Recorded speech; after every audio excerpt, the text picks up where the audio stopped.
నా ప్రాణానికి ప్రాణమైన నా ప్రేక్షక దేవుళ్ళకి నా నమస్కారాలు. సార్ సార్ సార్ ఏంటి సార్ అది? నా ప్రాణానికి ప్రాణమైన తెలుగు ప్రేక్షక దేవుళ్ళందరికీ నమస్కారం.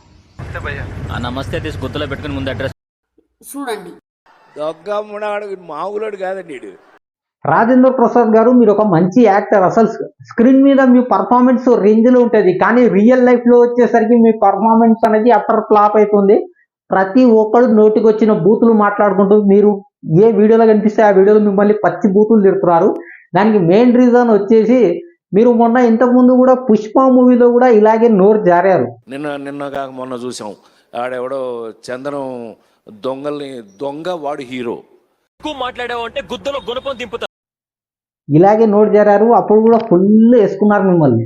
అయినా సరే మీకు బుద్ధి రాలేదు. మీరు మైకు పట్టుకునే ముందు ఏమన్నా 90 ఏమన్నా చేస్తున్నారా అనేసి నాకైతే అనుమానం వస్తుంది. అసలు ఫ్రాంక్ గా చెప్పాలంటే వార్నియర్ లాంటి ఒక పెద్ద క్రికెటర్, అంత పెద్ద సెలబ్రిటీ మీ సినిమాలో యాక్ట్ చేయడమే మీరు చేసుకున్న పుణ్యం. కరెక్ట్, ఇది కరెక్ట్ గా చెప్పేవయ్యా. చూడండి. దొగ్గమ్మనాడు మామూలుడు కాదండి వీడు. ఏంది రాజేంద్ర ప్రసాద్ గారు ఆ బూతులు? దీనమ్మ జీవితం నేనే బూతులు మాట్లాడతాను అనుకుంటే నాకన్నా ఎక్కువ మీరే మాట్లాడేస్తున్నారే బూతులు. మరి నేనేం మాట్లాడాలి? ఉన్న బూతులన్నీ మీరే మాట్లాడేస్తే ఇప్పుడు మిమ్మల్ని ఏమని తిట్టాలి నేను? నిన్ను తిడతానికి గాలిగాడిని నా దగ్గర బూతులు అయిపోయి కదరా, నా మాట ఏంట్రా? అంత పెద్ద క్రికెటరు, అంత పెద్ద సెలబ్రిటీ ఆ దేశం నుండి మన దేశానికి వచ్చి, అది కూడా మన తెలుగు ఇండస్ట్రీకి వచ్చి ఇంత చిన్న సినిమాలో యాక్ట్ చేసినందుకు దండం పెట్టాల్సింది పోయి అలాంటి బూతులా మాట్లాడాల్సింది. జరిగింది ఏదో జరిగిపోయింది అనేసి మీరు ఒక సారీ వీడియో పెట్టారు, అందులో సారీ చెప్పినట్టు ఉన్నది. సరే, సారీ చెప్పిన ఏ రీజన్ వల్ల, అసలు ఏం చెప్పారు మీరు సారీ చెప్తున్నా ఒకసారి చెప్పండి.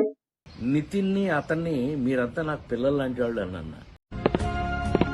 చూడు నాయనా, కొట్టుకో కానీ బలిసి కొట్టుకోకు నాయనా, రట్ట గుడిసిపోతావు. ఏంటి నితిన్ని డేవిడ్ వార్నర్ని బిడ్డ లాంటి వాళ్ళు అని చెప్పడం గురించే మీరు సారీ చెప్తున్నారు అంతే తప్ప ఆ బూతు తిట్టినందుకు కాదు. అసలు నిజంగా చెప్పాలంటే మీరు డేవిడ్ వార్నర్ని నా బిడ్డ లాంటి వాడు అని ఎక్కడ చెప్పలేదు. అంటే అది కావాలంటే మీరు ఒకసారి ఇంకోసారి ప్లే చూసుకోండి. మీరు అక్కడ చెప్పింది కేవలం నితిన్కి మాత్రమే నా బిడ్డ లాంటి వాడు అని చెప్పింది, డేవిడ్ వార్నర్కి కాదు. డేవిడ్ వార్నర్కి డైరెక్ట్గా బూతులే చెప్పింది. అది కూడా అతను చేస్తున్న డ్యాన్స్ని మీరు ఎక్కిరించుకుంటూ చాలా నీచంగా చూపించడం జరిగింది స్టేజ్ మీద. అంటే అట్లాడు దొగ్గమ్మనాడు మామూలుడు కాదండి వీడు. చాలా అంటే చాలా అవమానించే స్థాయికి మిమ్మల్ని మీరు దిగజారించుకుంటున్నారు. ఎందుకంటే మీ స్థాయి అది కాదు.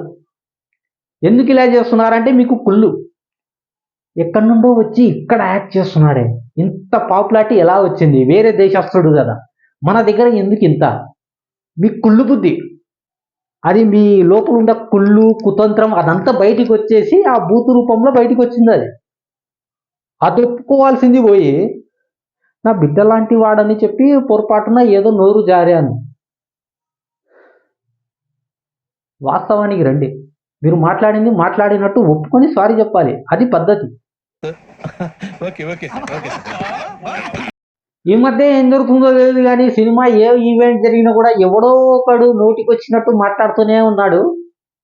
అది ఏమో మరి వాళ్ళ ధూళి ఎక్కుతుందో, వాళ్ళ టైం దగ్గర పడిందో, లేకుంటే వాళ్ళ మీద నేను వీడియో చెయ్యాలని రాసి పెట్టుందో తెలియదు. కానీ దీన్ని అమ్మ జీవితం ప్రతోడు మైగు పట్టుకుంటే ఏదో పూనకం వచ్చినట్టు, లేకపోతే 90 years వచ్చి మాట్లాడతారో తెలియదు. కానీ దీని అమ్మ జీవితం ఇష్టం వచ్చినట్టు వాగి వస్తున్నారు వీళ్ళు.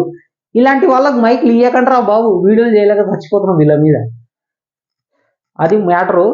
సో ఎప్పుడైనా కానీ మన శత్రువునైనా ప్రేమించాలన్నదే మన ధర్మం.